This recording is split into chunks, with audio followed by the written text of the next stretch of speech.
राधे राधे प्रिय दर्शकों, जिंदगी का सफर चैनल में आपका स्वागत है। मध्य प्रदेश के सतना जिले में सिहोरा नामक एक नगर है। बहुत बड़ी सिटी नहीं है, लेकिन बड़े बड़े सिटी से भी कम नहीं है। सिहोरा में एक ऐसा परिवार रहता था जिसमें दादी, सास, सास और उनकी बहू, तीन औरतों का मिला जुला परिवार, जिनकी एक बहुत ही मनमोहक कहानी है, जिसके बारे में जानकर आपकी सोच एक बार फिर से बदल जाएगी। तो चलिए जानते हैं। सिहोरा स्टेशन से 2 किलोमीटर दूरी पर एक पक्का मकान, 4 कमरा ऊपर 4 कमरा नीचे, मिडिल क्लास की फैमिली, जिसमें रहती थी आनंदी जी। आज आनंदी जी की उम्र 55 वर्ष हो चुकी थी। उसी घर में रहती थी आनंदी जी की सास, जिनकी उम्र 85 वर्ष हो चुकी थी। कमर झुकी, घुटनों में दर्द रहता, आंखों में चश्मा, चेहरे और हाथ पैर में झुर्रियां। अब उम्र के तीसरे पड़ाव पर थी, लेकिन उनकी आवाज आज भी बुलंद थी। वह नहीं मानती थी कि मैं बूढ़ी हो गई हूँ तो कुछ भी खा लूं, कुछ भी पहन लूं।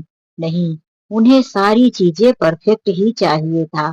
और आनंदी जी अपनी बूढ़ी सास का ध्यान भी खूब रखती थी। उन्होंने अपनी सास का बहुत सेवा किया। उनकी सास ने कभी आनंदी जी की शिकायत भी नहीं की। जब आनंदी जी उस घर में शादी करके आई थी, तो उनके ससुर का स्टेशन के पास में ही एक किराने की छोटी सी दुकान हुआ करती थी, लेकिन उसमें से आमदनी काफी थी। आनंदी जी का घर खर्च एक मिडिल क्लास की फैमिली की तरह बड़े अच्छे से चल रहा था। सारी जरूरतें पूरी हो रही थी। आनंदी जी के पति का नाम था उमेश जी। उमेश जी अपने पिता के इकलौते बेटे थे। वह अपने पिता की दुकान पर कम ही बैठा करते थे। उनका तो शौक था घूमना फिरना, घर पर खाना खाकर सो जाना। आनंदी जी को यही तकलीफ होता कि आखिर बूढ़े ससुर कब तक काम करेंगे। मेरे पति को भी हाथ बटाना चाहिए था। और शादी के बाद आनंदी जी कहती कि आप क्यों ससुर जी के साथ दुकान में क्यों नहीं जाते। तो उनके पति उमेश जी यही कहते, अभी मेरे पिताजी कमा रहे हैं, उन्होंने कभी मुझसे शिकायत नहीं की। और देखो, तुम आते ही मुझे दुकान भेजने की शिकायत करने लगी। आनंदी जी चुप हो जाती, लेकिन आनंदी जी की सास भी अब यही कहती, बेटा अब तेरी खुद की घर गृहस्थी हो गई है, तुझे अपनी जिम्मेदारी संभालनी चाहिए। आखिर तेरे बूढ़े पिता कब तक घर गृहस्थी का भार उठाते रहेंगे। माँ और पत्नी के कहते कहते उमेश जी को भी दुकान जाना ही पड़ा। उनका मन तो नहीं करता, लेकिन सुबह देर से उठते, नहा खाकर 2-4 घंटे के लिए वह अब दुकान में बैठने लगे थे। धीरे धीरे समय उनका ज्यादा दुकान में होता और आदत भी पड़ने लगी थी। एक दिन ऐसा आया कि उमेश जी दुकान की सारी जिम्मेदारी संभाल लिए। अब उनकी जगह उनके पिताजी दुकान पर लेट जाते। कभी मन होता तो टिफिन लेकर दोपहर में जाते, 1-2 घंटे बैठते और फिर शाम होने से पहले वापिस आ जाते। आनंदी जी काफी खुश हुई। इसी बीच में आनंदी जी को भगवान ने एक बेटा दिया, जिसका नाम उन्होंने बड़े प्यार से रिंकू रखा। अब घर में सब कुछ सही हो चुका था। आनंदी जी के पति ने दुकान संभाल लिया, एक बेटा हो गया। आनंदी जी की सास दादी बन गई थी। अब दादा दादी दोनों रिंकू के साथ ज्यादा समय बिताते, रिंकू की सेवा करते।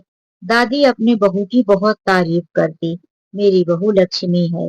जब से आनंदी इस घर में आई है, उसके कदम पड़ते ही घर में सब कुछ सही हो गया है। आनंदी जी के ससुर भी अपनी बहू को लक्ष्मी ही मानते थे। जब रिंकू 10 साल का हुआ, वह स्कूल जाता 5वीं क्लास का हो गया था। एक दिन आनंदी जी के पति उमेश जी दुकान से देर तक नहीं लौटे। घर में सब काफी परेशान थे। आखिर आज इतना देर क्यों? ज्यादा से ज्यादा 10 बजे तक तो उमेश जी घर पहुंच जाते थे। 11:30 बज चुका था। रात को आनंदी जी काफी परेशान थी। अपनी सास से कहती, माँ जी अभी तक यह लौट कर दुकान से नहीं आए। हाँ, उन्हें भी काफी चिंता हो रही थी। वहीं ससुर जी भी कहते, हाँ 11:30 बज गया, मेरी दुकान तो इतना कभी नहीं खुलती, ना जाने कहाँ बैठ गया। हो सकता है दोस्तों के साथ। घर में सभी बेचैन थे, सास ससुर और आनंदी जी। रिंकू 10 साल का बच्चा था, सो गया था। तभी घर का टेलीफोन अचानक से बज उठा। दौड़कर आनंदी जी ने फोन उठाया तो किसी अजनबी व्यक्ति का फोन था। हेलो, यह क्या उमेश के घर से कोई बोल रहे हैं? आनंदी जी ने कहा। हाँ बोलिए, मैं उनकी पत्नी बोल रही हूँ। आप सिहोरा स्टेशन के पास जो हॉस्पिटल है वहां पर आ जाइए। उनका एक्सीडेंट हो गया है, वह एडमिट है। यह सुनकर आनंदी जी के पैरों तले जमीन सरक गई। चीख पड़ी, माँ जी उनका एक्सीडेंट हो गया है। बूढ़ी दादी माँ के तो होश ही उड़ गए। जवान बेटा, वहीं ससुर भी काफी घबरा गए। घर में कोई गाड़ी नहीं था, इसीलिए तीनों लोग रिक्शा लिए और पड़ोसी को बोल दिए कि हम लोग हॉस्पिटल जा रहे, हमारे घर की चाबी ले लो। रिंकू कमरे में सोया हुआ है, जरा उसका ध्यान रखना। पड़ोसी अच्छे व्यक्ति थे, इसीलिए रिंकू की देखभाल के लिए आनंदी जी के घर आ गए। आनंदी जी अपने सास ससुर को लेकर हॉस्पिटल पहुंची तो क्या देखती हैं कि उमेश जी काफी घायल थे। उनके सिर और नाक मुंह से खून बह रहा था। सिर में काफी चोट आई थी। आनंद जी के ससुर ने डॉक्टर से मिलकर कहा, डॉक्टर साहब बूढ़ा पिता हूँ, यह मेरा इकलौता बेटा मेरे बुढ़ापे का सहारा है। जितना भी पैसा लगे आप लगाइए, पर मेरे बेटे की जान बचा लीजिए। डॉक्टर साहब ने कहा, अभी इनका होश आया नहीं है, कुछ कहना मुश्किल है। ज्यादा खून बह गया है, नाक मुंह से खून बह रहा है। ना जाने अंदर कहाँ कहाँ चोट लगी है, पता भी नहीं चल रहा है कि अंदर कुछ फ्रैक्चर है। ऊपर से तो सिर में काफी चोट लगी हुई है। कैसे एक्सीडेंट हुआ, इस बात का उन्हें भी कुछ खबर नहीं लगी। तीनों लोग बैठकर काफी रोते रहे, घबराते रहे, भगवान से प्रार्थना करते रहे कि उमेश जी ठीक हो जाएं। उन्हें ऑपरेशन थिएटर में ले जाया गया, लेकिन ऑपरेशन थिएटर से वह जिंदा लौट कर नहीं आए। उन्हें होश ही नहीं आया। डॉक्टरों का कहना था कि उनके नाक के ऊपर से कई नसें टूट गई थी। शरीर का खून काफी बह गया। उनके सिर में काफी चोट आई थी, बचाना मुश्किल हो गया। उनकी 2 घंटे के बाद बॉडी मिल गई। आनंदी जी की दुनिया उजड़ गई। बूढ़ी दादी माँ अपने इकलौते बेटे को खो दी। वहीं पर ससुर जी धड़ाम से गिर गए। मेरा बेटा, मेरा उमेश मुझे छोड़कर चला गया, मेरे बुढ़ापे का सहारा। मुझे भगवान तुम उठा लेते, लेकिन मेरे बेटे को क्यों ले गए? जाने का समय तो मेरा था। दोनों माता पिता यही कह कह कर तड़प तड़प कर रोते रहे। आनंदी जी की आंखें तो आंसुओं से भरी एकदम पागल सी हो गई थी। कभी रिंकू को देखती तो कभी अपने पति को। एक बार उनके घर में दुख का पहाड़ टूट पड़ा।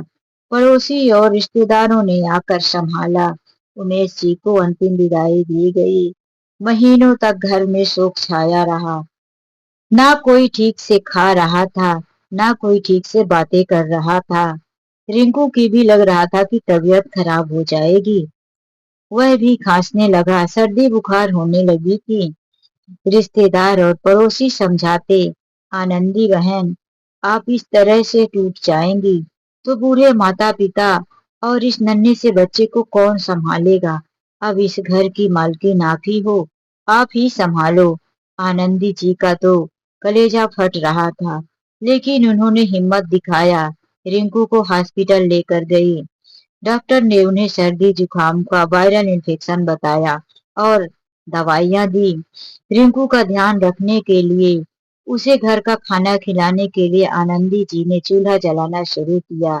घर में खाना बनाया, अपनी बूढ़ी सास और ससुर को भी खाना खिलाने की कोशिश की। कहाँ मुंह में जाने वाला था, लेकिन जीने के लिए कुछ तो खाना पड़ता। आनंदी जी काफी रोती रही, लेकिन अपने सास ससुर और बेटे को संभालती रही। 3 महीने हो चुके थे। आनंदी जी की दुकान बंद पड़ी थी। घर में खर्चों की भी कमी आने लगी थी, क्योंकि मिडिल क्लास के लोगों का यही रहता है, रोज का कमाना रोज का खाना। आनंदी जी के ससुर बोले, दुकान जाना पड़ेगा, रिंकू की पढ़ाई, घर खर्च, ये सब जिम्मेदारी उठानी है। आनंदी जी के ससुर दुकान जाने लगे, लेकिन उन्हें अब काफी खांसी आती थी, कमर झुक गई।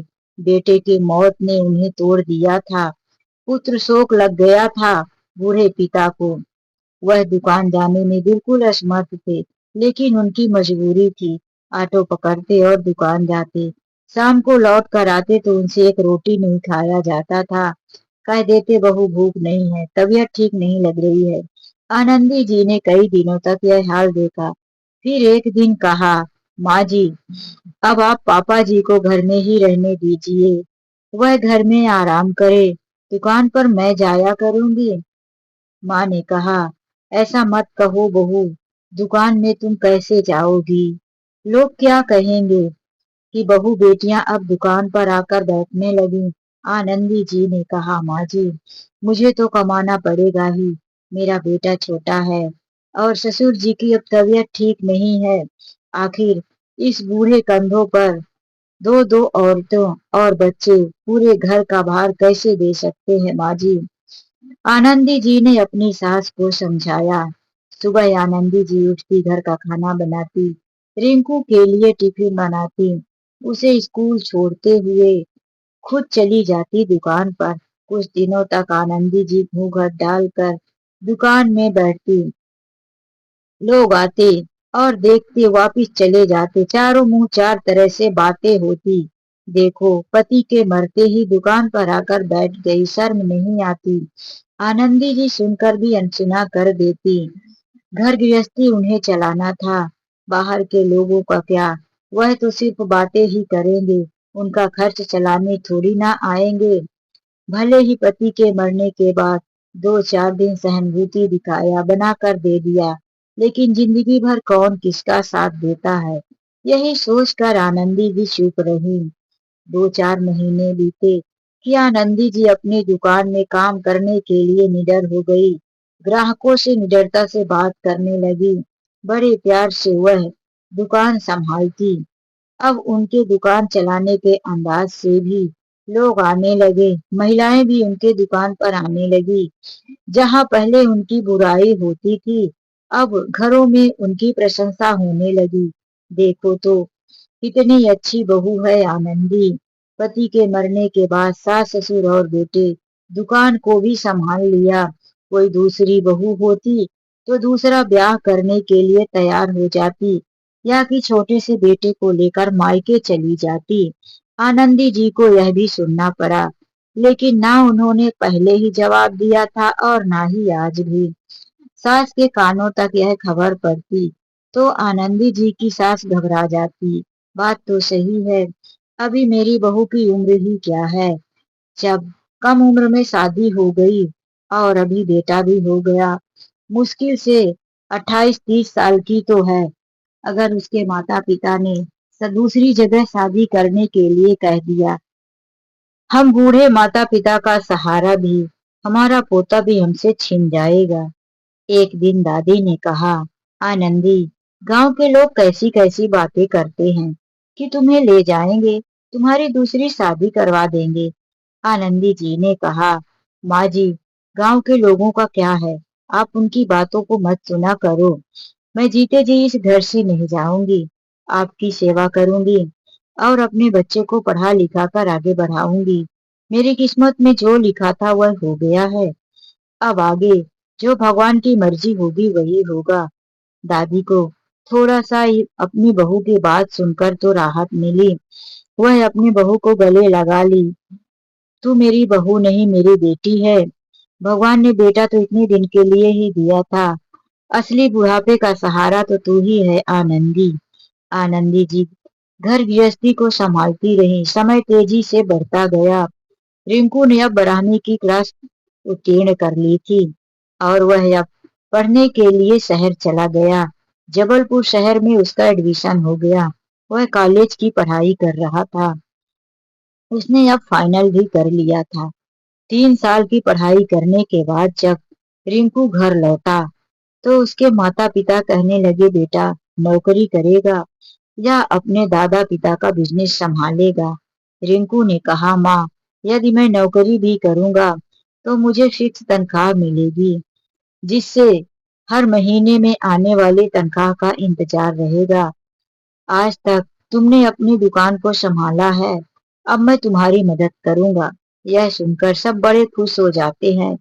रिंकू अपनी माँ की दुकान को संभालने लगता है और कुछ ही महीनों में रिंकू एक अच्छा बिजनेसमैन बन जाता है। वह अपनी दुकान को बढ़ा देता है, जिसके वजह से आमदनी भी काफी होती है। ऑनलाइन भी उसने अपना सामान डाल दिया। अब उसके दुकान का सामान ऑनलाइन भी बिकने लगा था। नए जनरेशन के बच्चे नई बुद्धि, नई टेक्नोलॉजी के हिसाब से सारा काम करने लगा। अब सब कुछ बहुत अच्छे से हो गया था। रिंकू की शादी के लिए कई रिश्ते आने लगे।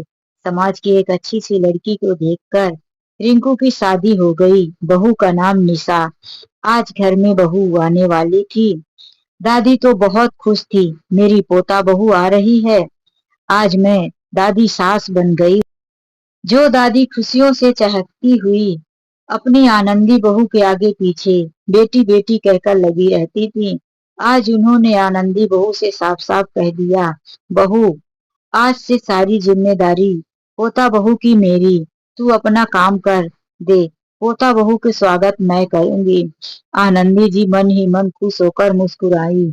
यह मेरी सास भी ना कमर झुकी रहती थी, लाठियों से धीरे धीरे पकड़कर सरक सरक कर चलती थी, और आज देखो कितने लंबे लंबे पैर बढ़ा रही हैं। उनका तो खुशी का ठिकाना ना था। जब रिंकू की बहू आई, आगे पूजा की थाली लेकर दादी ने अपनी पोता बहू का स्वागत किया और बहू को उनके कमरे तक ले गई। यदि अपनी पोता बहू का कोई भी काम आता तो दादी आगे ही उठकर तैयार हो जाती। आनंदी जी ने कहा भी, माँ जी, आप यह क्या कर रही हैं, तबीयत खराब हो जाएगी और फिर कमर लेकर बैठ जाएंगी, तकलीफ हो जाएगी आपको। आप रहने दीजिए, मैं करूंगी ना। दादी ने कहा, नहीं बहू, तुम मुझसे मेरा अधिकार छीन रही हो। आज मुझे कुछ नहीं होगा। देख नहीं रही हो मेरे अंदर कितनी ताकत है। वह अंदर ही अंदर मुस्कुरा देती और काम छोड़ देती। पोता बहू आज अपने कमरे में आ चुकी थी। दादी ने कहा, बहू कमरे में है, लोग मुंह दिखाई के लिए बुला रहे हैं। दादी उनके कमरे में गई और कहती है, निशा बेटी, बहुत अच्छे से तैयार हो जाना, जैसे कि शादी के टाइम में मैं तैयार हुई थी। मैं बहुत सुंदर लग रही थी मुंह दिखाई में, और उसी तरह से तुम होना। आनंदी भी हंस रही थी कि देखो, दादी अपने जमाने की बात कह रही है अपने पोता बहू की। मेरा तो यहाँ कोई नाम ही नहीं, सिर्फ अपनी ही बहादुरी दिखाए जा रही है अपनी पोता बहू से। वह मन ही मन मुस्कुरा कर दादी की इस हड़बड़ाहट पर बहुत हंस रही थी। इतने सालों के बाद आज फिर से घर में खुशियां लौट कर आई थी। मुंह दिखाई की रस्म पूरी हो गई। निशा अपने कमरे में थी। रात हो चुकी थी। आनंदी जी भी अपने कमरे में बैठी आराम कर रही थी। किचन से खटपट की आवाज आई तो आनंदी जी ने सोचा, अभी तो पूजा होना बाकी है, कहीं बहू किचन में जाकर कुछ काम तो नहीं करने लगी।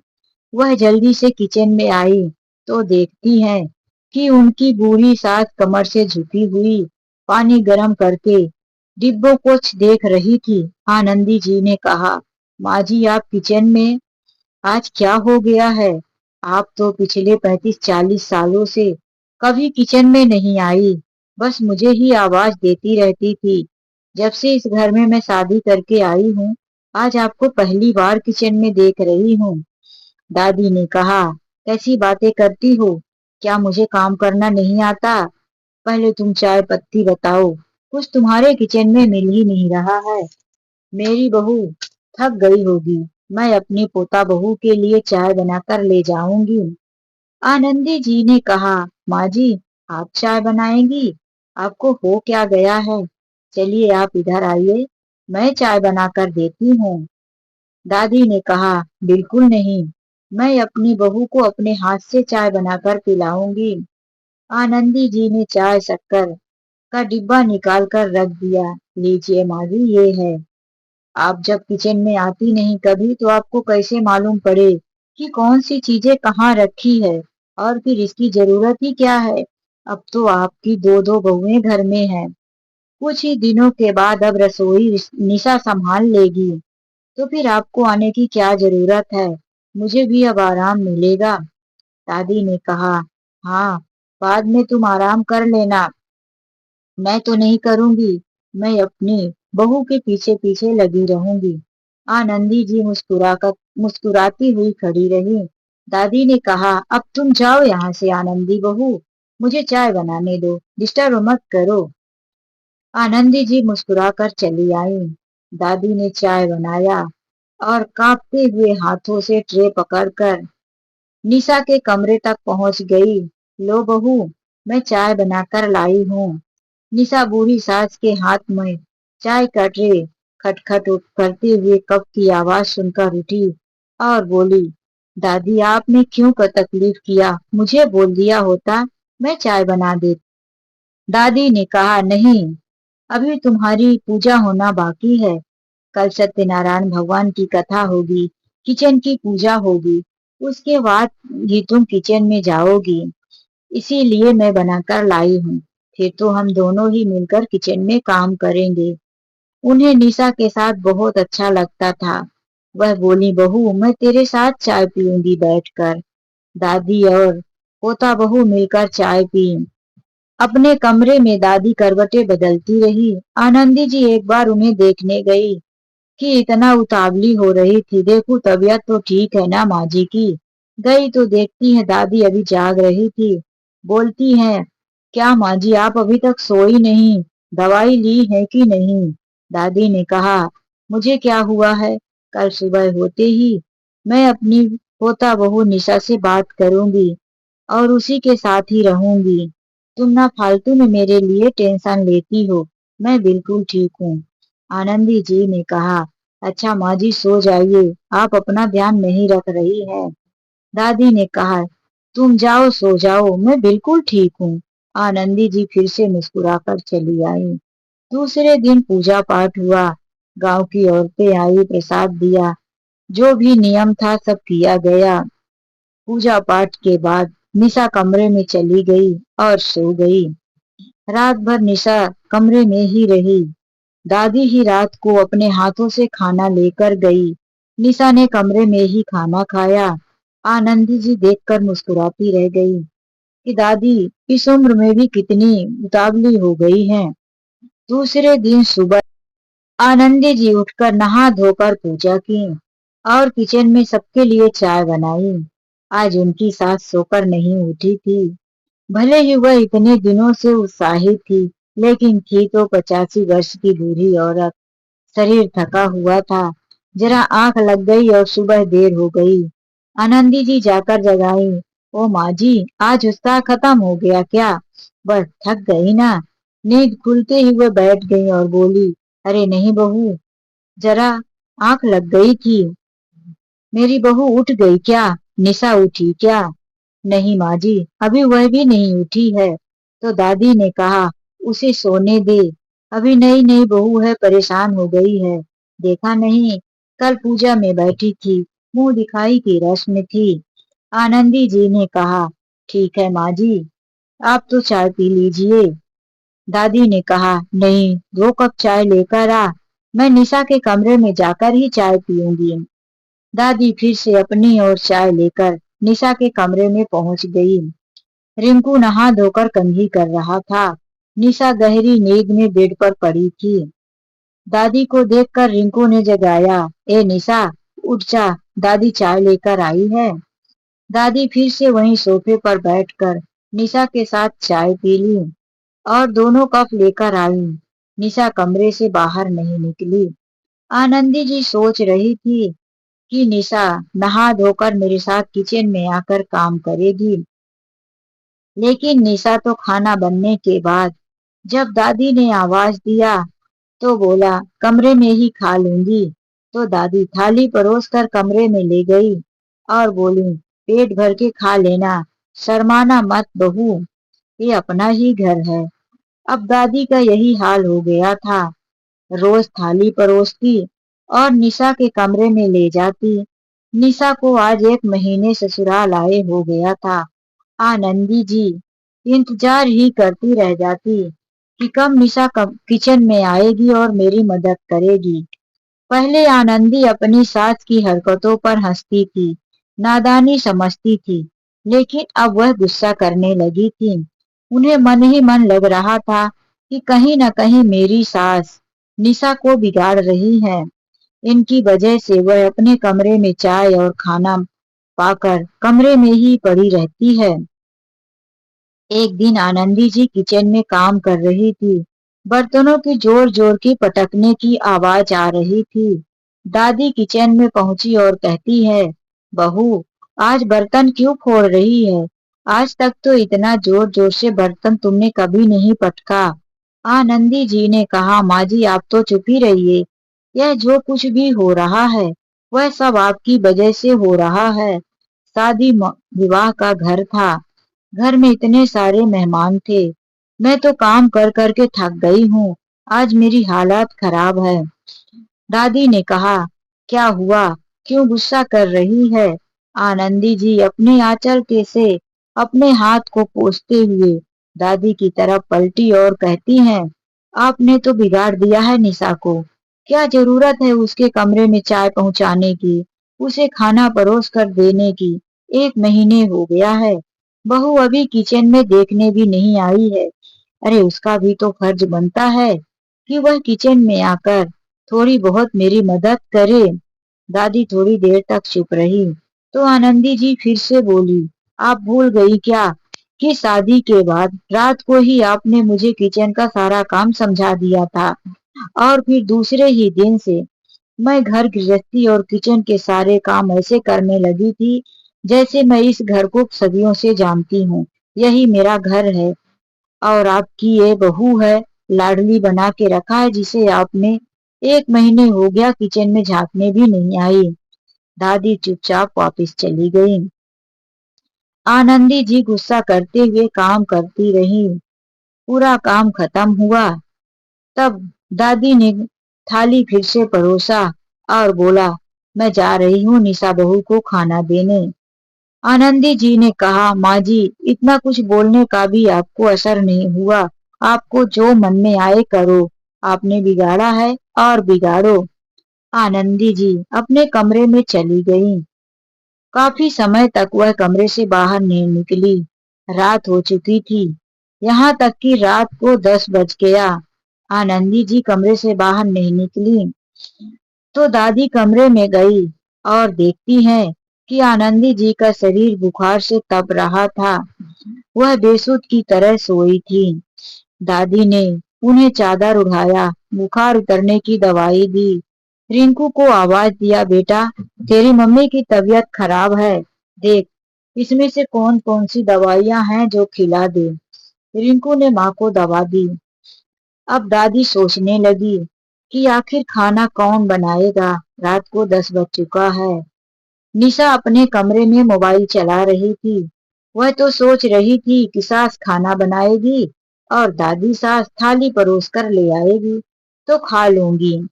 लेकिन जब दादी उसके कमरे में गई और कहने लगी, बेटा निशा तुझसे कुछ कहना था बेटा। आज तेरी सास की तबीयत खराब है, नहीं अभी तक खाना बन गया होता। किचन में अभी कुछ नहीं बना है। तू जरा सा मेरी मदद करेगी क्या? यह सुनकर निशा ने कहा, बताया नहीं मम्मी ने कि मेरी तबीयत खराब है। दादी वैसे तो मुझे खाना बनाना नहीं आता, लेकिन आप बोल रही हैं तो मैं आ रही हूँ। दादी ने कहा, कुछ तो आता होगा बहू। निशा ने कहा, दाल चावल बना लेती हूँ, खिचड़ी बना लूंगी, पानी गरम कर लेती हूँ, चाय बना लेती हूँ। तो दादी ने कहा, ठीक है बहू, आज तो खिचड़ी ही बना ले। मूंग की दाल डाल दे और उसी में नमक हल्दी डालकर पतली खिचड़ी बना ले। आनंदी की भी तबीयत ठीक नहीं है, उसे भी खिचड़ी खिला दूंगी। बुखार में हल्का खाना खाना चाहिए, जल्दी हजम होता है। निशा ने सोचा, चलो आज की बात है बना लेती हूँ। किचन में गई, उसने खिचड़ी बनाई। सबके लिए खिचड़ी परोस कर हॉल में रखा। दादी ने कहा, बहू तू भी यहीं खा ले बेटा, आज साथ में ही खा लेते हैं। तेरी माँ बीमार है तो जगह जगह से बर्तन उठा कर लाना, काम बढ़ जाएगा। निशा सबके साथ बैठकर खाई और दादी ने कहा, अपनी सास के लिए कमरे में ले आ, वह उठने के हालात में नहीं है। निशा ने ऐसा ही किया। दूसरे दिन सुबह भी आनंदी जी की तबीयत ठीक नहीं थी। दादी कमरे में गई और कहने लगी, कल से तूने कुछ नहीं खाया, रात को बहू खिचड़ी देकर गई थी, वह भी पड़ी है। तू कमरे में आराम कर और फिर दोपहर तक रिंकू के साथ हॉस्पिटल चली जाना। आनंदी जी ने कहा, माँ जी मैं कहीं नहीं जाऊंगी, मेरा हाथ पकड़ कर ले चलो किचन तक, मैं धीरे धीरे कुछ खाना बना देती हूँ। दादी ने कहा, इसकी जरूरत नहीं है, खाना तेरी बहू और मैं मिलकर बना लूंगी। आनंदी जी ने कहा, माँ जी आप परेशान मत हो। दादी ने कहा, चुपचाप आराम करो, जितना बोल दिया उतना सुन लो। यह कहकर दादी बाहर निकल आई और अपनी निशा बहू के पास गई और कहने लगी, निशा बेटी आज भी तबीयत ठीक नहीं है आनंदी बहू की, तू आज दाल चावल बना ले। निशा ने दादी की बात मानकर दाल चावल बना लिया। दादी ने एक फैसला किया, मेरी बहू आनंदी ने अपने जीवन में बहुत तकलीफ सहा है। वह मुझे 2 दिन पहले जो डांट रही थी गलत नहीं था, गलत तो मैं थी। अपने पोते के मोह में इतना पागल हो गई थी कि अपनी बहू के साथ अन्याय होता देखकर भी मैं चुप रही। आखिर मेरी बहू के हिस्से में सुख आया ही कहाँ। कम उम्र में मेरा बेटा गुजर गया। मेरे और अपने ससुर की सेवा करते करते आज उसकी जिंदगी इस हालात तक आ गई है कि बहू आई है उसे भी मैंने बिगाड़ कर रख दिया। अब मेरे बहू के सुख के दिन आएंगे। अब मैं अपनी पोता बहू को सुधार कर ही रहूंगी। दादी ने कठिन फैसला कर लिया था। उसने बड़े प्यार से निशा को कहा कि दाल चावल बना ले। निशा अब दोनों टाइम दाल चावल बना लेती। दाल चावल ही बनाते बनाते हफ्ता गुजर गया था। तो एक दिन दादी ने कहा, बहू रोटी खाने का मन कर रहा है, तू ऐसा कर कि हम सब के लिए दो दो रोटी बना ले। निशा ने कहा, ज्यादा नहीं बना पाऊंगी दादी, मुझसे ज्यादा रोटियां बनेगी नहीं। दादी ने कहा, ठीक है जितना हो उतना बना ले, चल किचन में मैं भी बैठती हूँ। दादी किचन में एक कुर्सी रखकर बैठ गई। निशा ने सब्जी काटा और फिर रोटियां बनाई। उसने सबके लिए दो दो तीन तीन रोटी बनाई। चलो इतना तो किया। अब निशा का यही रोज का हाल हो गया था। अब उसे रोज दाल चावल सब्जी रोटी बनाना पड़ रहा था। धीरे धीरे निशा को गुस्सा आने लगा था। वह अब झल्लाई सी रहती और रिंकू से कहती कि अब मैं इतना काम नहीं करूंगी। तुम्हारा इतना बड़ा परिवार, तुम्हारी माँ दादी मैं, तुम, इतने लोगों के लिए खाना मैंने कभी अपने मायके में नहीं बनाया। तुम मेरे साथ अलग हो जाओ। रिंकू अपनी माँ और दादी को छोड़कर अलग कैसे होता। वह काफी दुखी सा रहने लगा। रिंकू और निशा के बीच में कुछ कहा सुनी भी हो जाती। दादी सारी बातें सुन और समझ रही थी, लेकिन वह निशा को भी कुछ ऐसा नहीं कहना चाहती थी। नई नई बहू आई थी, संभालना उनका फर्ज बनता था। निशा एक दिन सुबह सोकर ही नहीं उठी। दादी कमरे में गई तो निशा ने साफ साफ कह दिया, दादी अब मैं खाना नहीं बनाऊंगी, मैं किचन में तभी काम करूंगी जब मेरा खाना अलग होगा। रिंकू ने कहा, इस घर में कोई है नहीं, दादी और बूढ़ी माँ को छोड़कर मैं कैसे अलग हो जाऊं। रिंकू अलग होने के लिए तैयार नहीं था और निशा ने कह दिया कि ना मैं बनाऊंगी ना खाऊंगी। दादी बाहर आई, काफी परेशान थी। भगवान के सामने जाकर हाथ जोड़कर रोने लगी, हे भगवान आज मेरे घर में एक ऐसी मुसीबत आ गई है, अब मैं कैसे संभालूं इस गृहस्थी को। तभी घर की डोरबेल बजी। रिंकू ने जाकर दरवाजा खोला तो निशा का छोटा भाई आया था। निशा के भाई की आवाज सुनकर निशा कमरे से बाहर आई और उसके साथ अच्छे से हिल मिलकर बातें करने लगी। अपने भाई के लिए चाय नाश्ता बनाई। लेकिन सबको कुछ नहीं दिया। निशा के भाई ने कहा, दीदी 2 दिन के बाद रक्षाबंधन है, तुम तो हमें भूल ही गई, आओगी नहीं क्या? निशा ने उसकी तरफ देखकर मुस्कुराते हुए कहा, अरे भूली नहीं हूँ रे पागल, मैं तेरे जीजा जी के साथ ही आने वाली थी। दादी पूजा करके आई और निशा के भाई को बिठाते हुए कहने लगी, बेटा रक्षाबंधन है और शादी के बाद पहला रक्षाबंधन है, बहू क्यों नहीं आएगी? निशा बहू, तू तैयार हो जा और अपने भाई के साथ चली जा। निशा खुशी से कमरे में गई और अपना बैग लेकर आई और अपने भाई के साथ मायके चली गई। जब वह मायके में पहुंची तो मायके की हालात देखकर तो वह काफी परेशान हो गई। जो मायका वह पहले छोड़कर आई थी, वह पहले जैसा बिल्कुल नहीं था। उसके घर में चारों तरफ कचरा पड़ा हुआ था। उसकी माँ कमरे में बीमार थी। उसका बड़ा भाई घर में नहीं था। भाभी ने अलग खाना बनाना शुरू कर दिया था। निशा माँ के पास गई तो देखी माँ के बाल उलझे हुए, बुखार से तपता हुआ शरीर। निशा ने कहा, माँ यह क्या हालत हो गई है तुम्हारी? ना तो घर में साफ सफाई और ना ही तुम्हारे कमरे में। निशा की माँ रोकर कहने लगी, बेटी तू बैठ जा, पानी पी ले, अपने छोटे भाई को बुला, नाश्ता लेकर आए। निशा ने कहा, मैं नाश्ता करके आई हूँ माँ, मुझे पहले तुम बताओ। तो निशा की माँ रो रो कर कहने लगी, बेटी तेरी शादी में हमने इतना खर्चा किया, लेन देन किया, यह बात तेरी भाभी को बिल्कुल पसंद नहीं आई। तेरी विदाई होने, मेहमानों के जाते ही तेरी भाभी ने घर में झगड़ा शुरू कर दिया।